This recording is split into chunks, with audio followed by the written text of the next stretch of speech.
Bonjour tout le monde. Est-ce que vous m'entendez? Si vous pouvez utiliser le chat pour me dire si vous m'entendez. De mon côté. Tu m'entends bien, Olivier? Parfait. Merci Cécile. On va attendre un petit peu avant de commencer. Je propose qu'on attende que tout le monde nous rejoigne.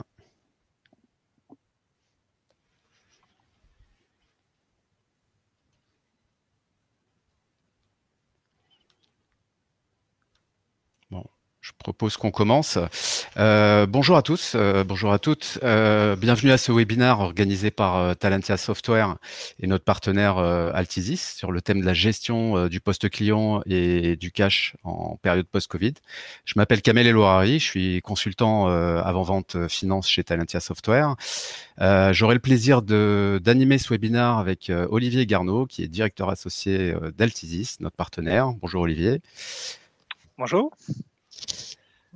Euh, hop. Donc, je passe à la présentation. Alors, dans un premier temps, je vous présenterai le contexte en fait de ce webinaire et les enjeux en fait, les enjeux métiers.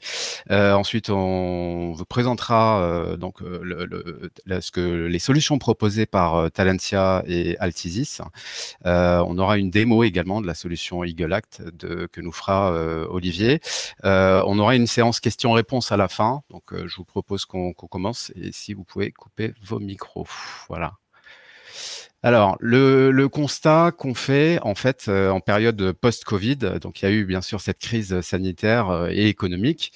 On est actuellement dans la fin des mesures gouvernementales, malheureusement avec une 5e vague au niveau de la crise sanitaire. Donc, on n'est pas prêt de sortir de ce contexte un petit peu de crise. Malgré tout, on a une reprise économique en cours. Alors, les conséquences, c'est quoi? C'est de la trésorerie qui est impactée en fait par l'augmentation des coûts de production, matières premières, transports, coûts salariaux. On a également les entreprises qui ont dû s'adapter. Hein, donc la transformation, là les entreprises ont dû se transformer très rapidement et s'adapter au contexte. Et tout le monde s'est concentré sur le cash et sur la sécurisation du poste client. Je crois que c'est un constat que tout le monde fait, que nous faisons auprès de nos clients, et on a voulu développer cette thématique qu'on trouvait intéressante. Alors, quelles leçons on a apprises de la crise? C'est que la digitalisation a apporté énormément de choses. Très concrètement, on a pu travailler à distance grâce à des systèmes en mode SaaS, des systèmes en mode hébergé. On s'est rendu compte de l'importance du collaboratif et de l'importance d'avoir des solutions qui permettent de travailler à distance, d'avoir du collaboratif, d'avoir de la dématérialisation, etc., etc. On s'est aperçu également que la finance remontait clairement dans la chaîne de valeur. C'est plus une fonction back-office, elle est apparue clairement comme une fonction stratégique centrale. Pourquoi? Tout simplement, c'est la finance qui gère le cash, et sans cash, c'est la mort de l'entreprise. On s'est aperçu également que la finance devenait un centre de profit et qu'elle était en pleine mutation et que le reporting devenait prépondérant. Quand je dis reporting, c'est en période de crise, il a fallu quasiment faire des prévisions tous les jours, du cash qu'on allait recevoir, des prévisions de vente, des stocks, etc., etc. Donc, basé sur le principe d'anticiper, c'est prévoir, le reporting est apparu comme vraiment prépondérant. Finalement, on a eu une situation entre deux eaux qui a complexifié le travail des directions financières. Je vous ai symbolisé ici un petit peu le contexte. On sort d'une crise sanitaire et on est au début de la reprise, mais on a toujours un pied dans la crise sanitaire et un peu dans la crise économique. Et selon les 10 secteurs et selon les tailles d'entreprise, on n'a pas forcément les mêmes situations, mais on a quand même quelques grands thèmes qui apparaissent. On a eu une forte baisse de l'activité dans certains secteurs, avec de l'autre côté des tensions dans d'autres. Le retail, par exemple, où il a fallu continuer à approvisionner les magasins. Voilà. De l'autre côté, on a eu une forte baisse d'activité dans le bâtiment, dans tout un tas de secteurs qui étaient confrontés directement par cette crise. On a identifié une augmentation assez significative des retards de paiement. On est, pour information, au plus haut depuis plus de 15 ans. Alors, ces retards de paiement, ils ont plusieurs sources. Tout simplement, j'ai pas pu facturer. Parce que j'avais pas accès à mon système, j'ai pas pu contacter mon client. Bon, voilà, il y a tout un tas de raisons qu'on développera plus tard, qu'Olivier développera plus tard, qui ont fait qu'on a identifié en fait une augmentation des retards de paiement. On a observé aussi quelques problèmes de financement. Alors tout le monde n'a pas eu accès au PGE et aux différentes solutions de financement, et encore moins au niveau des banques. Donc ça fait partie des points qu'on a identifiés pendant la crise. De l'autre côté, la reprise, fort heureusement, on est rentré en reprise quand même, mais il y a des effets de bord de cette reprise avec donc la forte reprise qui a un impact sur la consommation de BFR. Il a fallu reconstituer les stocks, par exemple. Donc tout ça fait que le cash a été consommé au niveau du BFR. On a eu en même temps, comme je disais tout à l'heure, une hausse des cours des matières premières, donc forcément consommation de cash. On a également la fin des PGE et le début des remboursements.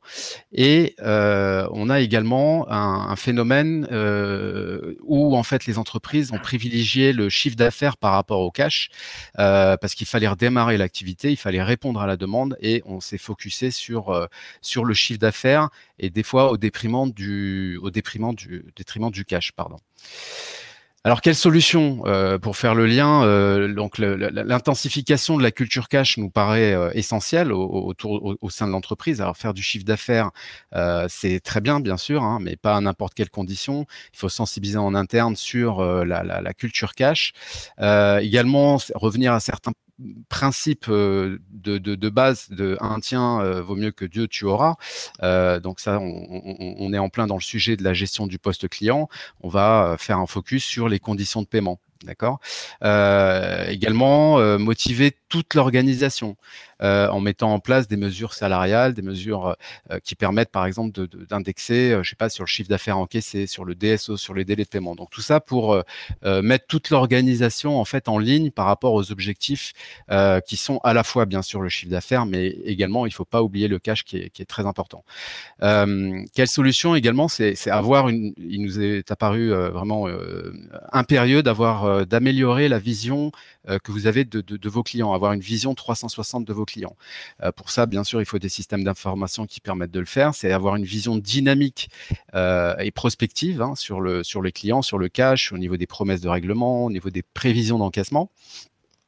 Et finalement, c'est entrer dans une logique de maîtrise de toute la chaîne de valeur, pas penser en silo, comptabilité client, recouvrement, mais penser vraiment sur toute la chaîne de valeur.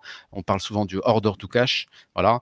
Repenser l'organisation, les processus et bien sûr les systèmes d'information, et se concentrer sur ce qui nous paraît être des tâches à valeur ajoutée versus d'autres tâches qui pourraient être automatisées. Voilà. Donc, en termes de solutions, on pense, Altisis et nous-mêmes, donc Talentia, nous pensons apporter un certain nombre de solutions. Juste un mot sur Talentia. Donc, nous sommes éditeurs et intégrateurs de solutions RH et finance. D'accord. Nous avons plus de 3600 clients dans le monde, plus de 900 000 utilisateurs. On est présent dans tout secteur d'activité. On est une entreprise à taille humaine. La maison mère est en France, la R&D est en France. Et on consacre plus de 15% de nos revenus à la R&D. Voilà, nous sommes près de 430 collaborateurs et nous réalisons 65 millions d'euros de chiffre d'affaires. Un mot sur l'offre Talentia au niveau finance, dans ce qu'on appelle la Talentia Financial Suite. D'accord. Elle se compose de 3 briques que je vais développer par la suite. On a une brique gestion financière, on a une brique pilotage de la performance et on a une brique consolidation et clôture. Tout ça basé sur une plateforme unique, une plateforme agile qui nous permet de nous connecter avec tout un tas de solutions partenaires, dont dont fait partie la solution Eagle Act que commercialise Altisis. Et notre ADN, c'est l'expertise finance, hein, et on se base également sur des partenariats avec des experts dans différents domaines, la facturation électronique, le recouvrement, les achats, etc., etc. Je vais développer les différentes briques. Donc, dans la partie gestion financière, on va retrouver une partie gestion comptable, hein, qu'on appelle le cœur comptable, une partie gestion des immobilisations. On a également développé une partie concernant la gestion des engagements et plus récemment une partie concernant la gestion de trésorerie, donc la gestion de trésorerie notamment prévisionnelle. Dans la partie pilotage de la performance, donc nous avons des outils de reporting et d'analyse, CPM, donc, ainsi que des outils d'élaboration budgétaire, donc qui vous permet de faire votre budget dans une logique collaborative. Et enfin, on va retrouver la partie consolidation statutaire et la partie révision comptable qui va vous permettre de suivre l'avancement, par exemple, de votre clôture par cycle, par individu, etc., etc. Voilà. Donc tout ça, c'est l'offre finance Talentia qu'on appelle Talentia Financial Suite. Je vais passer à la partie Olivier. Vas-y, excuse-moi. Pas de souci. Merci Kamal pour cette introduction. On reviendra, je pense, sur un certain nombre de points par la suite. Alors, juste au niveau d'Altisis. Donc, en 2 mots, donc moi, Olivier Garneau, je suis donc directeur associé en charge de tout le business développement au niveau d'Altisis. Altisis, donc, c'est un éditeur, intégrateur de ses propres solutions. On existe depuis 25 ans, donc à l'origine, finalement, de la progicialisation des solutions de relance, donc qui ont connu un certain nombre de mutations et dont aujourd'hui, on est quand même le poumon de la société qui permet de payer au final tous les salaires en interne et de faire croître la société derrière. Donc 25 ans d'expérience, plus de 200 clients. On a une particularité Altisis, c'est d'être attaché en fait à une société qui fait de l'externalisation et qui nous permet d'avoir des clients en direct et indirects par leur intermédiaire. On a un certain nombre de clients qui peuvent s'équiper de la solution et derrière utiliser en fait les services de l'externalisation en marque blanche, en mandat de gestion, sur de l'amiable, du contentieux, de manière totalement agile. Donc ça rentre véritablement dans cette logique partenariale avec Talentia, cette agilité d'avoir différentes briques et de pouvoir les positionner en fonction du moment opportun, je dirais, du projet. Donc aujourd'hui, on est présent, je dirais, à travers l'ensemble de nos clients sur les 5 continents.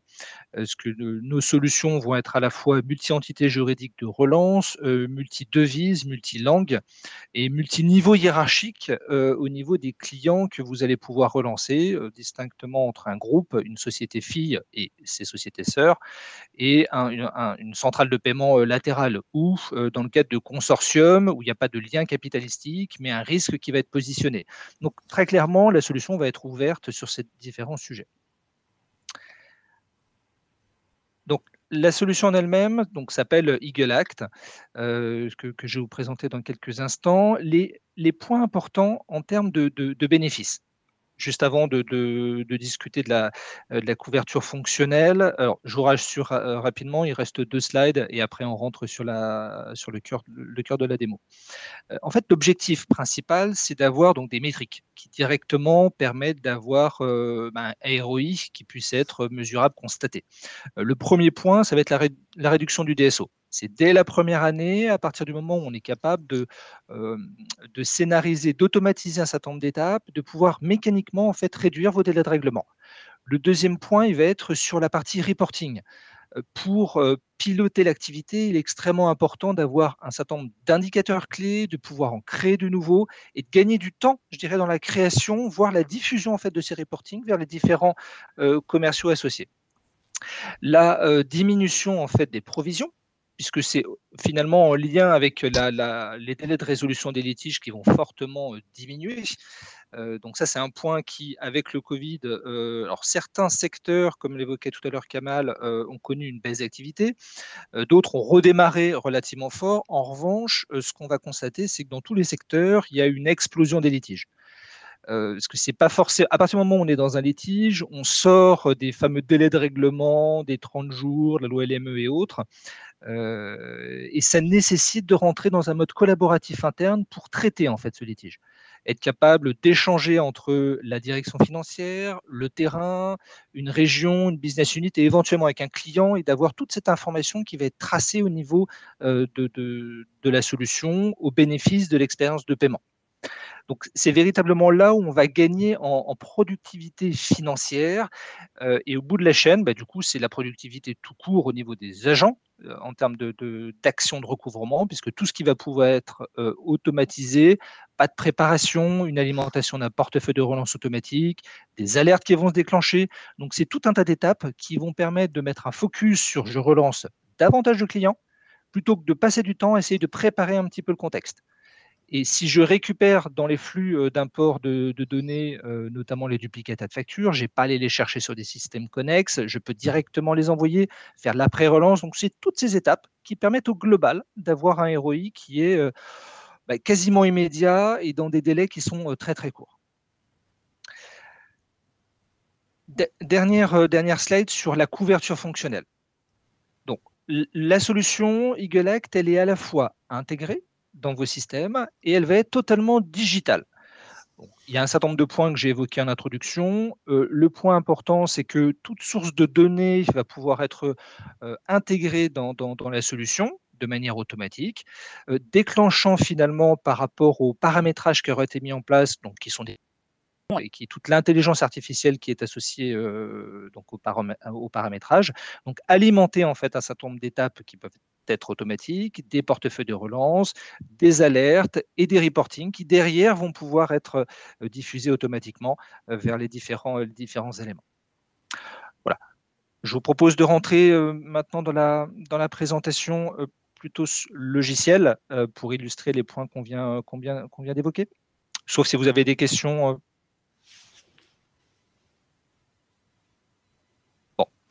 On y reviendra peut-être à la fin.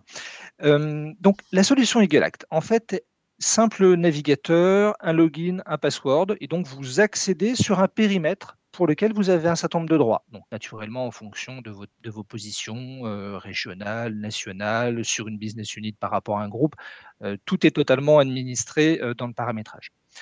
Quand je me connecte en fait sur l'application, je vais avoir sur ma page d'accueil donc un certain nombre d'informations qui sont totalement, je dirais, customisables en fonction de widgets qui vont être disponibles et affichables dans cette page d'accueil, des choses que vous allez pouvoir animer, gérer en termes de présentation de manière totalement dynamique. Donc cette page, elle va plutôt être orientée vers un chargé de relance. Si en revanche, j'ai plutôt envie d'avoir une vision graphique, ergonomique, parce que je suis manager et j'ai besoin de savoir où est-ce qu'on en est, ça serait là. Donc là, on va avoir un premier niveau de reporting, par exemple sur ma balance AG qualifiée, je me positionne sur un segment, une tranche de date, 30-60 jours, et selon les critères en fait de qualification, litige, promesse, échéancier, les premiers niveaux de montant consolidés sur le périmètre qui m'intéresse, pour avoir ce niveau d'information et des éléments qui sont totalement dynamiques.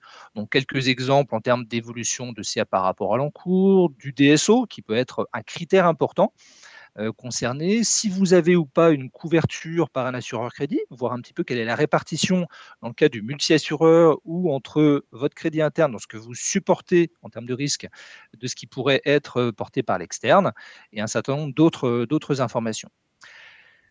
Le système, il va être basé sur 3 modes de relance. Soit une relance full automatique. Donc là, on a effectivement mis en place un paramétrage qui dit quand les données rentrent de l'ERP, les critères permettent d'alimenter vers des familles, donc des scénarios de relance, grands comptes, TPE, en fonction des clients qui sont les vôtres et de votre organisation.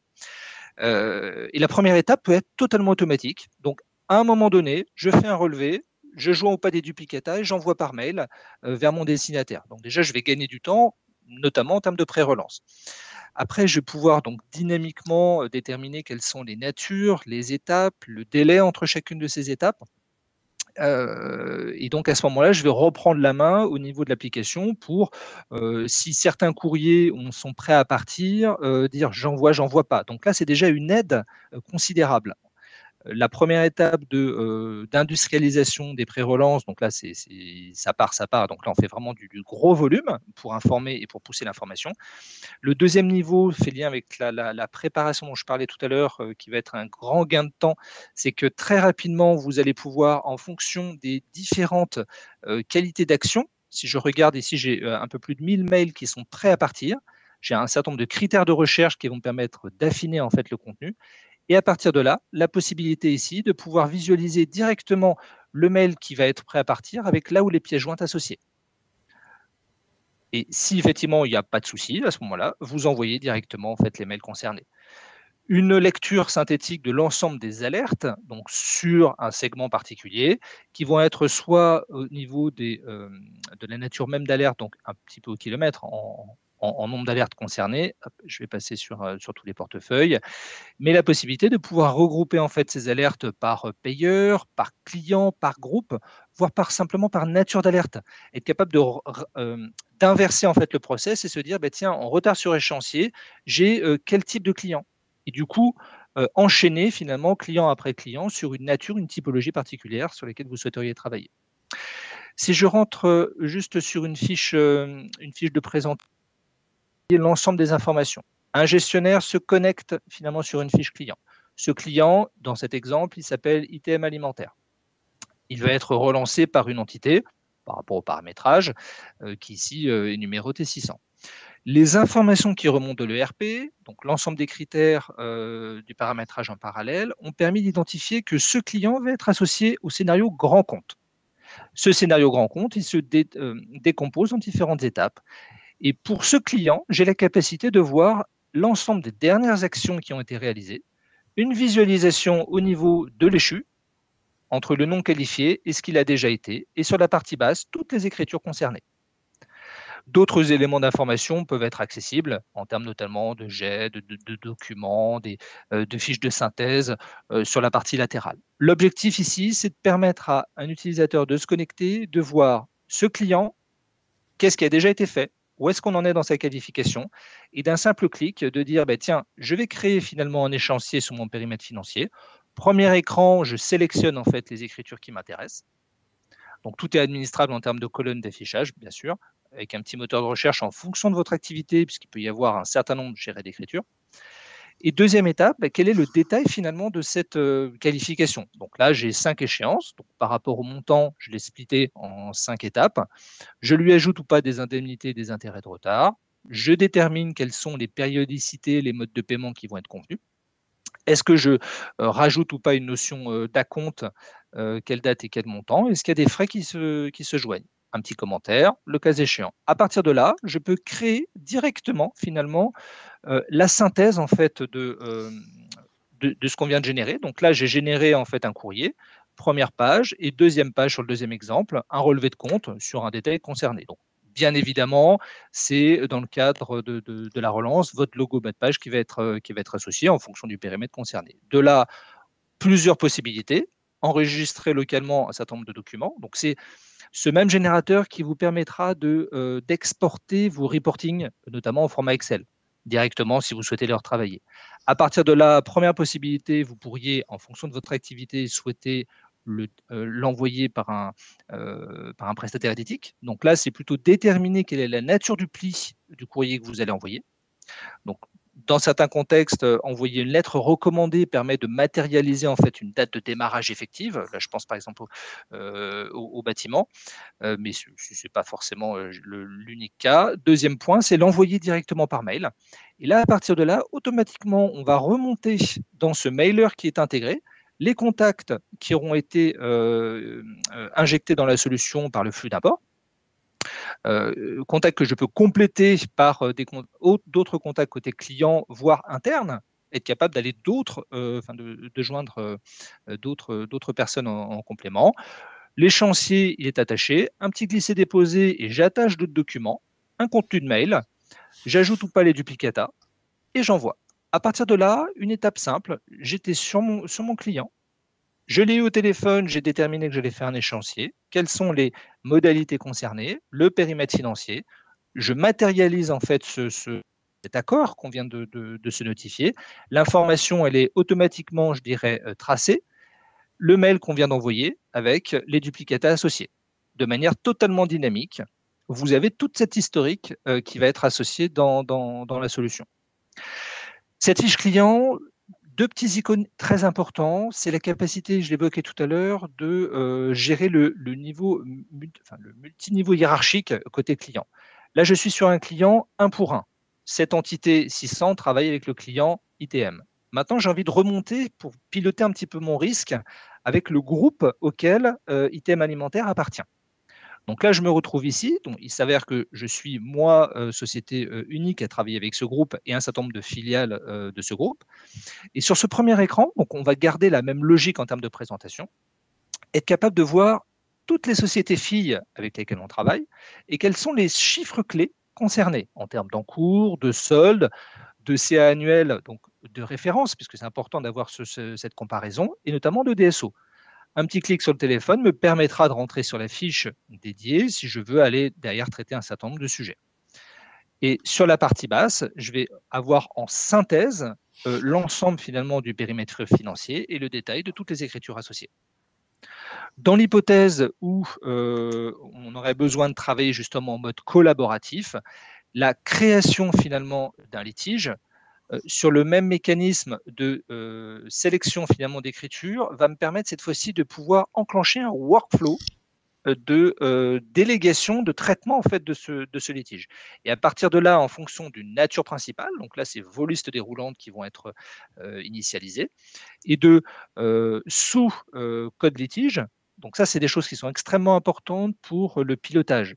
Être capable de distinguer ce qui sont finalement des retards dus à des litiges de votre fait, côté peut-être problème de facturation, problème de livraison. Si le client ne veut pas payer parce que ça arrive cassé, il a un petit peu raison. Donc les délais mécaniquement vont être impactés.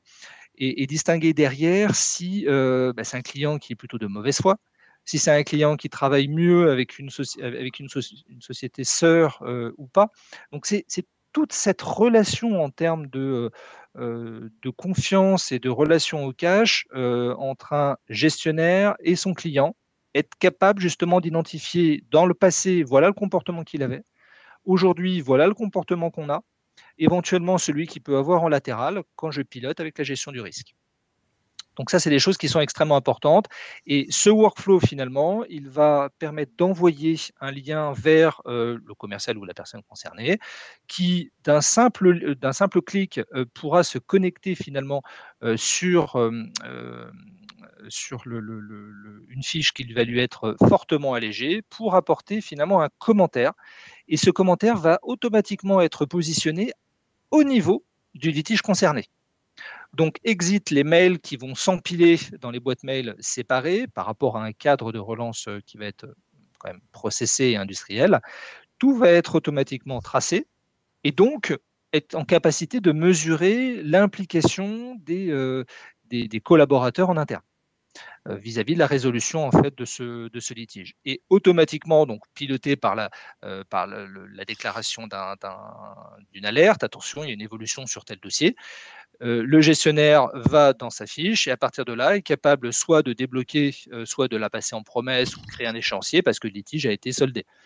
Ou du moins un point d'information a été discuté avec le client final. Donc là, c'est toute la partie finalement, la vision centrale en fait d'un client.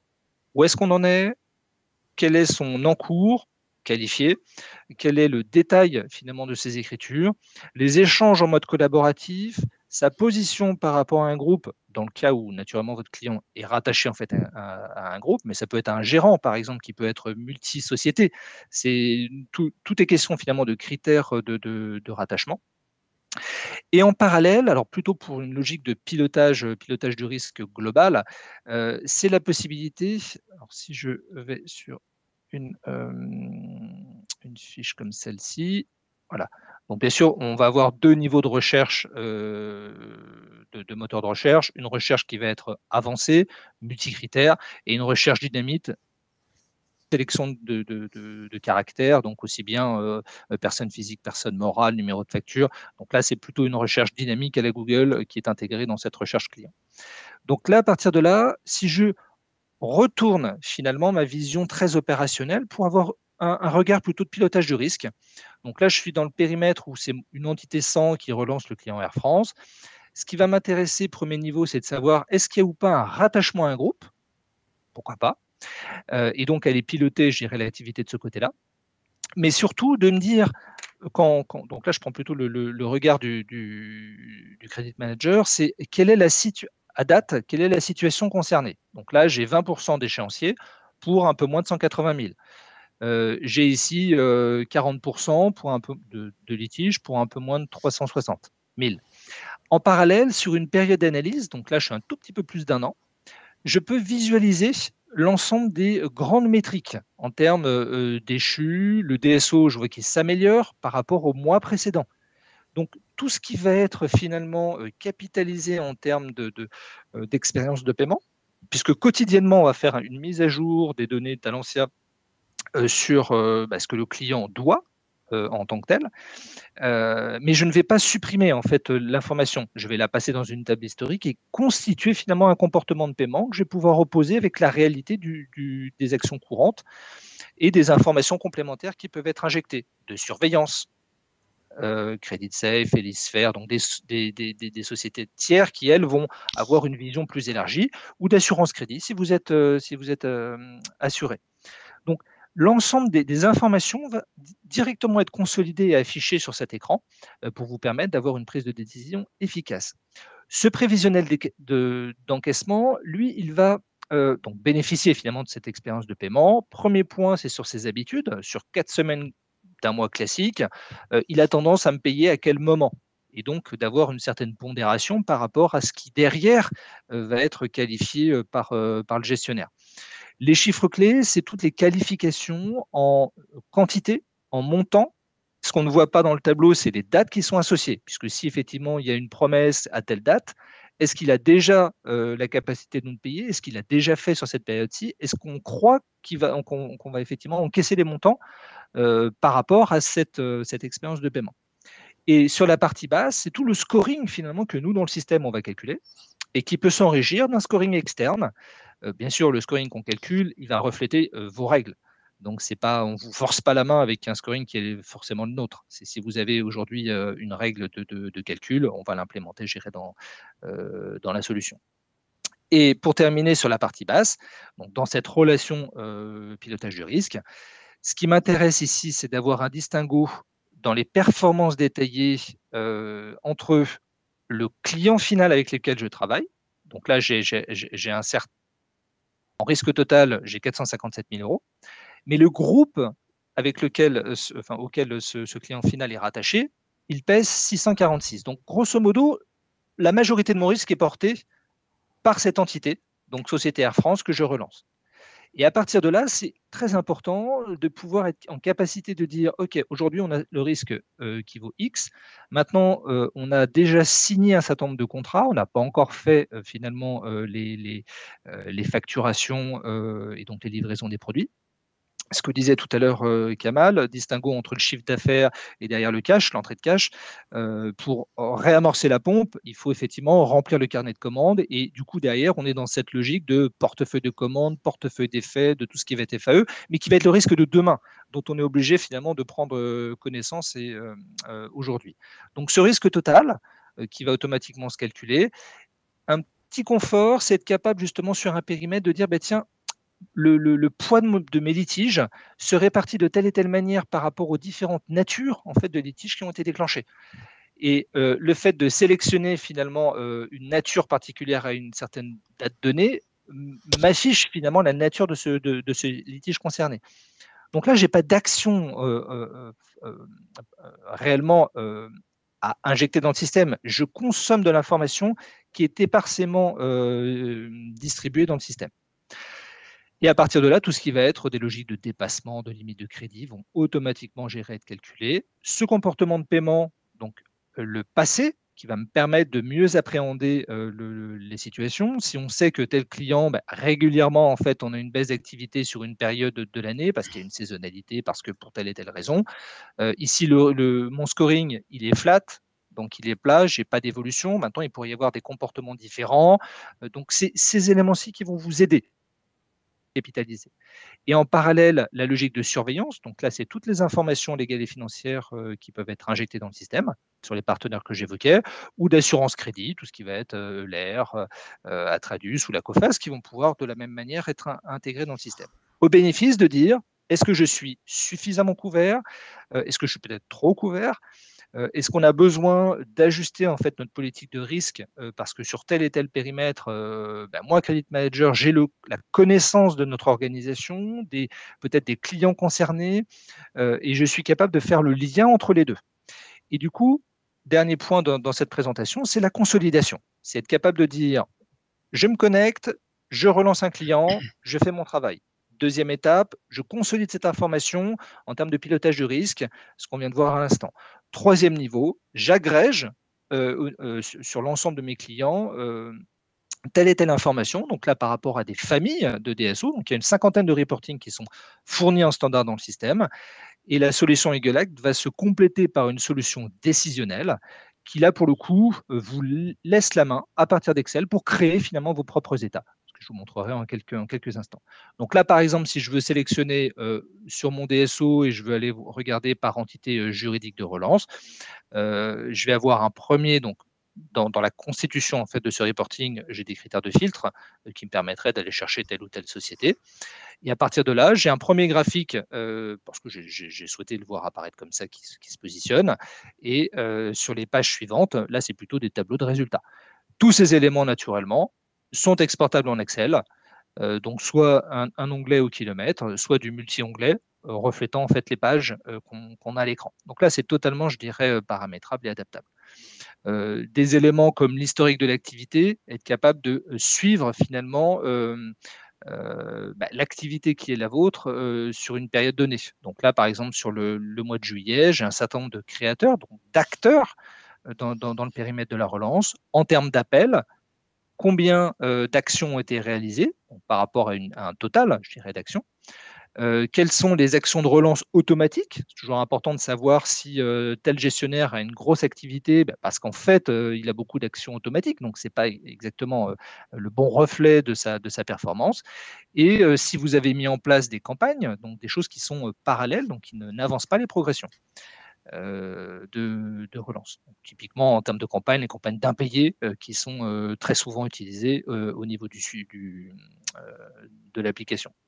Donc, vous avez par ce biais-là beaucoup de reporting qui sont plus ou moins détaillés en fonction, parce que ce n'est pas forcément l'objectif de certains d'entre eux, aussi bien sur les litiges, les promesses, les échéanciers, des propositions de lettrage, des tops, énormément de choses qui sont de base, je dirais, proposées dans le système.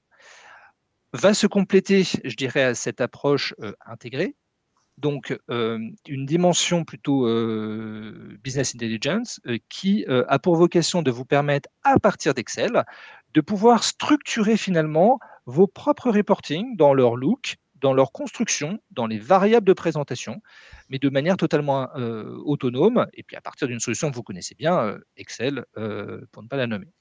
Donc là, l'idée, c'est quoi? J'ai un certain nombre, je dirais, d'onglets parce que j'ai structuré mon reporting de telle sorte, dans un premier temps. Deuxième étape, j'ai un automate à qui on va dire, tu prends en fait telle requête, donc tel fichier, tu moulines en fait sur les données et tu distribues vers différentes personnes de manière automatique. Donc là, c'est la fréquence qui pour vous est importante et sur, naturellement, le périmètre de droit. Donc, selon votre organisation, chacun aura la même structure en fait de reporting, mais n'aura pas la même profondeur d'informations associées. Donc là, sur cette première page, j'ai plutôt souhaité avoir une logique de sommaire. Donc là, hop, si je clique sur le premier onglet, là, ce qui m'importe, c'est d'avoir finalement une synthèse globale. Hop, je vais réduire. Tac.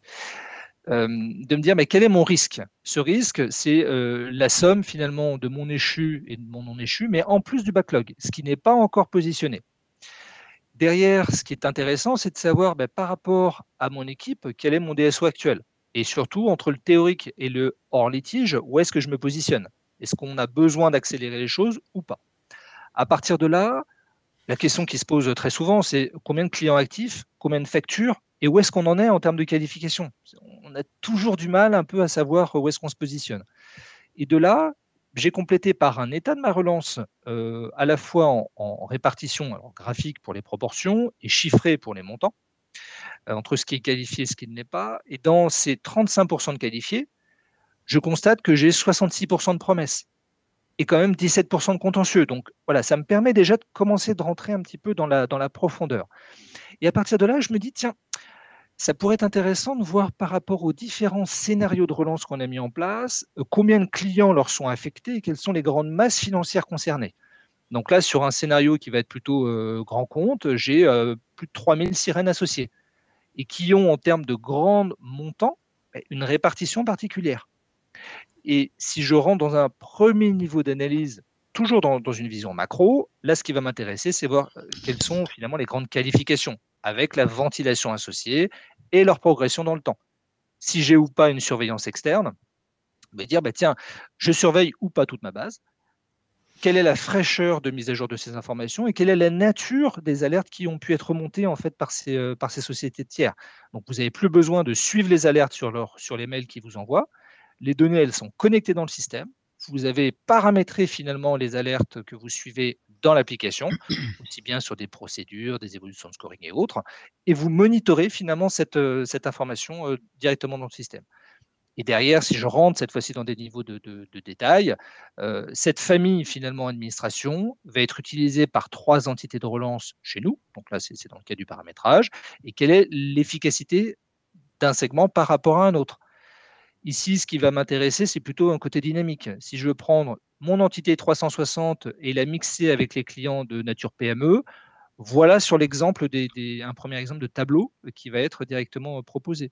Mon top litige, hyper important par rapport à mon top 10, toute entité de relance confondue. Voilà, j'ai mon premier, c'est Peugeot, donc qui a un solde échu de 2005. Il s'avère que quand je regarde dans le top 10 des litiges, ce n'est pas Peugeot, c'en est un autre. Et à ce moment-là, j'ai un certain solde en litige et surtout un délai de résolution. Déjà, je mesure en fait un petit peu les clients avec lesquels j'ai des tensions sans forcément entrer dans la nature de la tension concernée. Et après, avoir les grandes masses, de dire, tiens, quelles sont les raisons de ces litiges, à la fois en montant et en nombre. Donc, ça m'aide finalement à rentrer sur une profondeur. Et bien évidemment, c'est des choses qui, quand elles vont être rendues dynamiques par ces critères, vont automatiquement être rafraîchissables directement dans l'application. Donc là, j'ai sélectionné seulement sur une business unit, auquel cas, tout n'est que rattaché à celle-ci. Et je vois que ici, c'est Bodega Film qui est, je dirais, dans le premier en litige pour cette entité. Donc, c'est plus ce que je vous présentais tout à l'heure. Donc, toute cette logique, finalement, c'est vous qui allez construire très simplement, puisque là, si j'ouvre en fait la création de cet encart, c'est vous qui aurez fait la sélection par rapport à la source de données, par glisser-déposer des colonnes, des natures qui pour vous sont importantes, donc pour avancer progressivement dans l'analyse, et quels sont les critères d'agrégation, donc des sommes, des comptages, des moyennes, enfin ce qui pour vous est important, et les critères de filtre associés. Donc le propre du reporting, c'est de bouger extrêmement vite, et à la sortie d'une réunion ou avant une réunion, être capable de moduler en fait certains critères pour être en capacité d'avoir la bonne information et derrière répondre à l'adage anticiper, c'est prévoir. Voilà.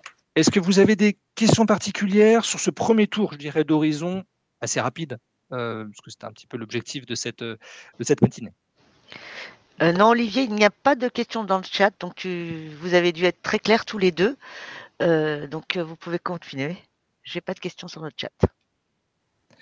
Parfait. Du coup, on vous a mis alors il y a un sondage avec 2 questions, donc c'est plutôt rapide à répondre. Si les différents participants, enfin si vous avez la possibilité d'y répondre, s'il vous plaît. Donc s'il y a pas de questions, il nous reste plus qu'à vous remercier de votre participation à ce webinaire. Ce qu'il faut retenir en synthèse de ce webinaire, pourquoi on a voulu l'organiser, c'est que la gestion du poste client et la gestion du cash va devenir très important dans les prochains mois, dans les prochains semestres. Pourquoi? Parce qu'on est dans cette situation incertaine entre une période de crise sanitaire et en même temps une reprise économique qui vient qui vient impacter votre cash. Voilà. Donc, c'était l'objectif de ce webinar et de vous présenter nos solutions donc pour répondre à ce besoin. Voilà. Donc, si vous n'avez pas de questions, il ne nous reste plus qu'à vous remercier. Merci beaucoup et très bonne journée. Bonne journée. Bientôt. Merci. À bientôt. Merci à tous les deux. Merci.